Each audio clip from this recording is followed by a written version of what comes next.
అమలు ఏం చేస్తున్నావురా? ఎవరు పెడుతురు నీకు అన్నం? పేరు చెప్పు. అన్నయ్య అన్నం పెడుతుంటే నువ్వు తింటున్నావా? ఏం కూర? ఎట్లుంది మరి? అవునా? అందరికి హాయ్ చెప్పు. స్కూల్కి వెళ్తున్నావు నువ్వు? నీకు చెప్పులు ఉన్నాయా? షూస్ ఉన్నాయా? మరి ఎందుకు వేసుకుంటలేవు మమ్మీ? ఎందుకు వేసుకుంటలేవు?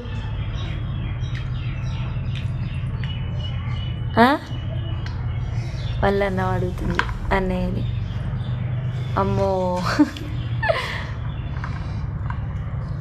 కమ్మ ఉందా?